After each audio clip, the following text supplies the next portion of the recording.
So given the hysteria around the Australian Human Rights Commission report, which purports to expose an epidemic of sexual assault and harassment on Australian university campuses, spoiler alert, it doesn't, I thought it would be timely to watch Christina Hoff Sommers dismantle the notion of a rape culture in her usual calm demeanour, using logic and evidence-based arguments. The following was cut from a Battle of Ideas panel discussion in late 2015. At times, the expression on Hoff Sommers' face just says it all. She's incredulous at what she's hearing from certain panellists and young, hysterical women in the audience. For example, there's an assertion that women live on a rape schedule. I've also included a comment by one of the audience members, Joanna Williams. You may recognise her. She appeared on the Rubin Report last year talking about the snowflake generation, Brexit, and the general climate on university campuses. Now, if you really want to elevate your blood pressure, I encourage you to click on the link below and watch the full hour and a half. But for now, I give you Christina Hoff Sommers. We don't live in a rape culture. We live in a culture where it is rife with misinformation, if you will, and propaganda. And we are saturated with propaganda, and it has reached a point where I see now on the campus, and maybe a little bit here on this panel, what I would describe as a kind of moral panic, a contagion of hysteria. It brings to mind, I'm not going to say the Salem witch trials, although on American campuses I would say that it looks as though I'm seeing the equivalent of accusers of people being accused of witchcraft from which there is no defense. It's a contagion of hysteria, and as with other panics in the past, I would compare it more to the panic over satanic cults in daycare centers in the 1980s. And who would come to the defense of people accused of, using children in diabolical cults, and no one wanted to defend them, and yet it was a completely manufactured crisis, promoted by, of course, the media, and in this case, in the daycare center case in the 80s, it started in California. Also, a lot of feminists were involved because it sort of fit the narrative of a kind of feminism of paranoia, that there were these invisible crimes everywhere, pervasive. It was a culture of predation. This is so false. Let's begin to look at the statistics, and then I will take a look at the results of this panic. How many times have you heard 1 in 4, 1 in 5 women are victims of sexual assault? You began to hear this in the late 80s and 90s. The methodology for finding this epidemic was perfected by Professor Mary Koss. And what she did was, you don't ask people, you don't have a sample of subjects that are representative of the population, and you don't ask direct questions. That's done by the Bureau of Justice Statistics, which sort of sets the gold standard for research. And I'll tell you what they found in a moment. What Mary Koss did was she would ask sort of vaguely worded questions to a non-representative sample of students and declare a rape crisis. So you don't say, have you been raped, have you been sexual assaulted? You will say things. I mean, it's a mix of questions that I find acceptable, and then questions that are just vague. Have you ever had sex because you didn't want to, because a man gave you alcohol or drugs? And anyone that said yes was counted as a rape victim in her survey. I can imagine cases where that would be rape. We would all agree that it was a horrible violation. But there are cases where you wouldn't know. And I found it very interesting that in her research, the majority of the young women did not think it was a crime, and many of them dated their alleged rapists again. So this is all very, so that alerted me to the problems with this methodology. Now it's used over and over again. People will ask subjects, a non-representative group of subjects, vaguely worded questions, and find an epidemic of assault.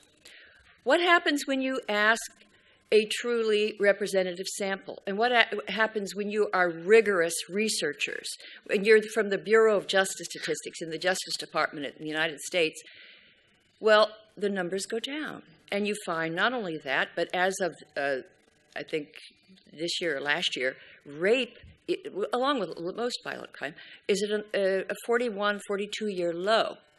And it's not 1 in 4 or 1 in 5, but more like 1 in 50 for college students. Now, that is too many. 1 in 50 is too many. But it is not epidemic. It is a serious problem. It is a hateful crime.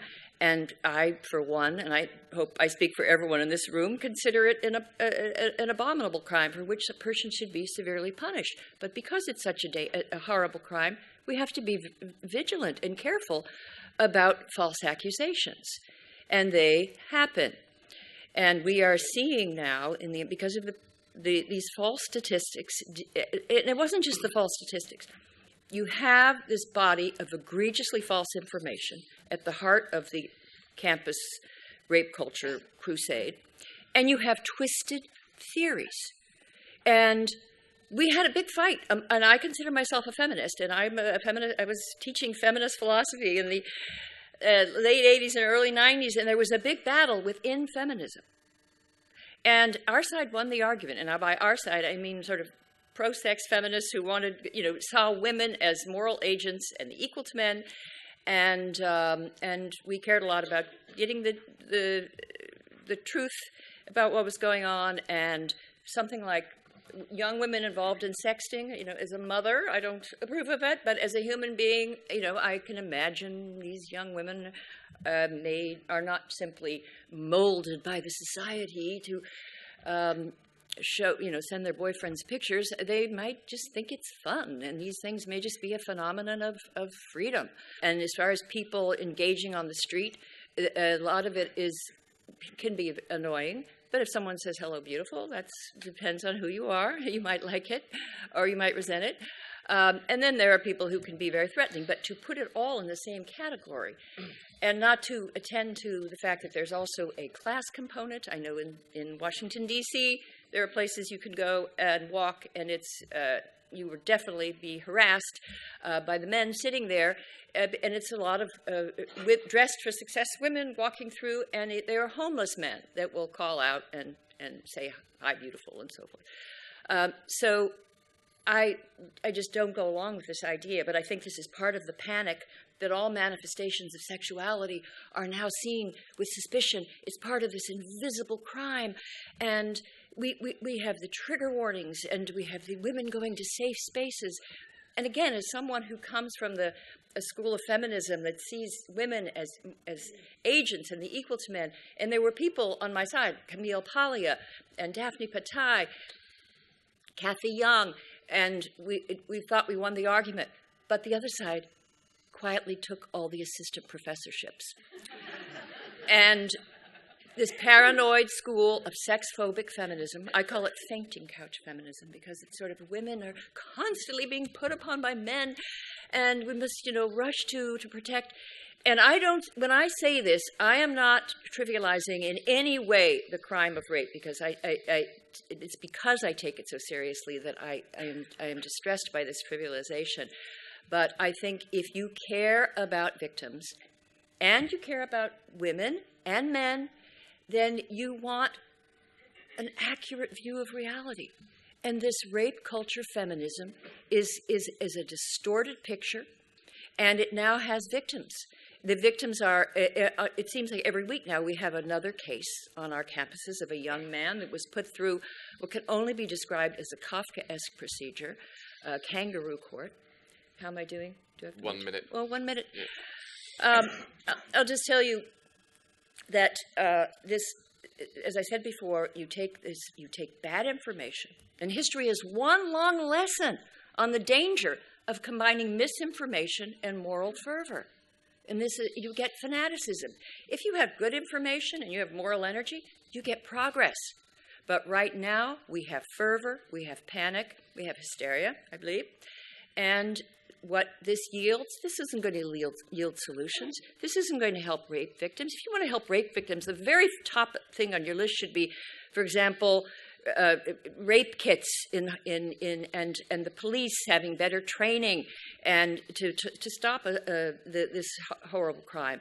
But when it's talking about campus, a campus like Oberlin College or Swarthmore, it's our most elite campuses where the women are most at fear and organized, and they are the safest places in the world. And these women are among the most self-determining and free women, and yet they are being taught that they are victims. And it, again, it's this combination of, it's propaganda and twisted theory. We do not live in a rape culture. We live in a free society, and bad things can happen, and they do happen to men and women, but we have to stop the panic. Thank you. You asked about the propaganda. I said before about these different theories of feminism, and I consider myself an egalitarian feminist. Sometimes I say equity feminist or freedom feminist. A freedom feminist is someone who wants for women what she wants for everyone, equal dignity and respect and freedom. But there was another school of feminism, which in my writings I've called gender feminism. And a gender feminist, it's short for the sex-gender system. They believe that women and men, but women bear the burden of this sex-gender system, that every institution in the society bears the impress of patriarchy, and it all must be interrogated to uncover these hidden, power dynamics in which women are held down. And there was one sex-gender feminist, Sandra Lee Bartke, a feminist philosopher, and she defined it. She said, we're all born bisexual, and then through socialization, we're transformed into male and female human beings, one destined to command, the other to obey. I remember telling that to my husband, and he said, which commands, which obeys? But never mind. We're all destined. So there are women that believe that women have been initiated into this system where we are subordinate. And they will not give it up. The fact that women are now better educated than men, that women are in so many areas doing better and living longer for sure, and yet they still want to describe themselves as a victim class. We have colleges where women are approaching 60%, 64%, and they still have a women's center because women are held back and oppressed. I don't understand that. But because of that theory about the sex-gender system and these invisible forces, they needed the smoking gun. They needed data. So they eagerly grabbed on to these methodologies where you could suddenly find a hidden epidemic of predation, a hidden epidemic, 1 in 3 women battered, 1 in 4 victims of sexual assault. And Naomi Wolf, at the height of this, which I thought was the height of it, but it seems to be coming back, in her book, The Beauty Myth, she said 150,000 women are dying every year from anorexia nervosa, a disease caused not by nature but by men. Those were her words. And there aren't 150,000 women dying of it. I mean, it was someone misread a brochure. I think they confused people that were suffering from eating disorders with annual deaths. I don't know, but it was an out of control piece of propaganda. Everyone grabbed onto it, and it became part. It was repeated along with these others. It's a kind of victim catechism. And it bothers me as a college professor. I see young women, they come into a college classroom, they're idealistic, they want to improve the world, and then they have professors, and in their textbooks, they read these victim statistics. They're actually hate statistics because they do engender anger. And you take beautiful young women and turn them into bitter, suspicious creatures who don't trust men and who want to see the worst in men, and will take the worst case sociopathic male, and suddenly an Elliot Rodgers becomes emblematic for the male sex. These are the results of the propaganda. So I think maybe first was the theory, and then they looked for the facts. Just a quick question on the statistics to start off with. So it's been said repeatedly on the panel that the same proportion of conviction rates are taking place now as they were back in the 1970s. I'm not a lawyer. I don't understand all the statistics or know all the statistics on this, but my understanding is that there are an awful lot more cases coming to court than there were in the 1970s. So if the proportion is remaining the same, but more cases are coming to court, then that means in numerical terms there are an awful lot more rape convictions taking place now now than there were in the 1970s. It also suggests to me that there's a lot of convictions being put before courts that there's just no evidence, that there's not enough evidence to convict them. So that's the first point. I would just like to pose that as a question. Second thing that makes me quite angry, I've heard an awful lot about all women on the panel this morning. So all women feel pressured to respond to male entitlement. All women live on a rape schedule. All women do not enjoy rough sex. I'm kind of like, who are you people to speak on behalf of all women?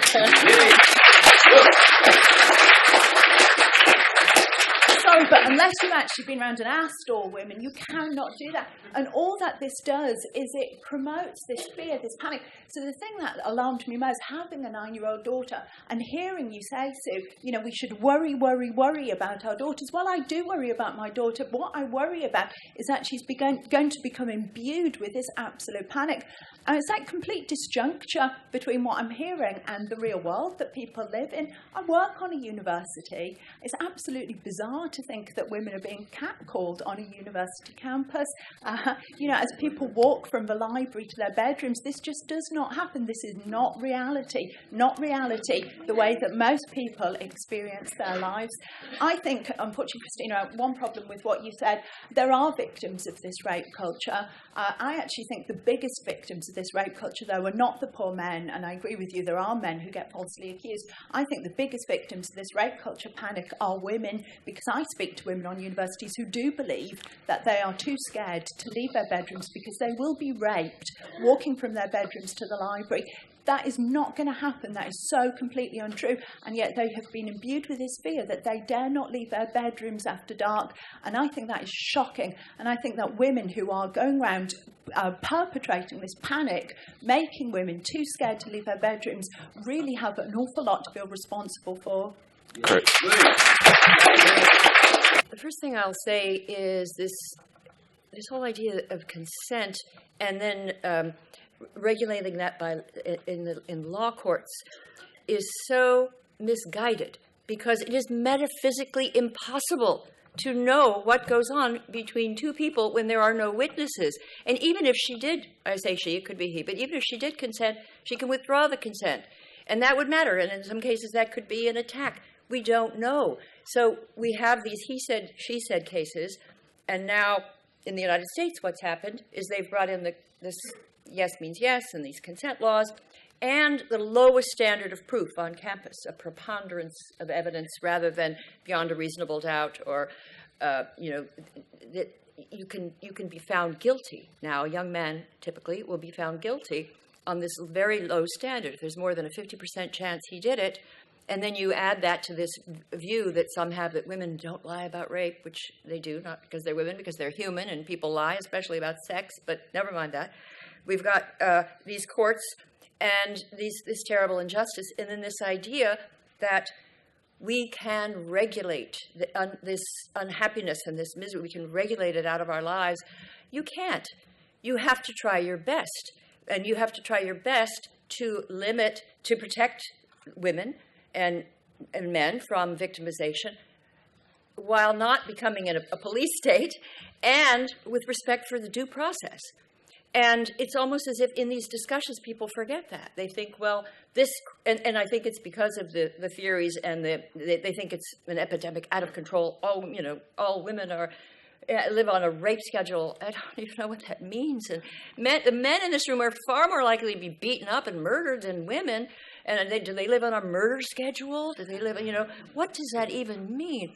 So I just this language, and when we were free, fortunate people in a society where no one can be 100% safe, but we're safer than almost anybody in history, and certainly women are more self-determining today. And then finally, I'll say, again, going back to what you were talking about earlier, I think about those sorts of books that women like. It's not men who buy these bodice rippers and romance novels. It's women. It's women who bought 50 Shades of Grey. And so that's the sexual imagination. And you don't want to police that either.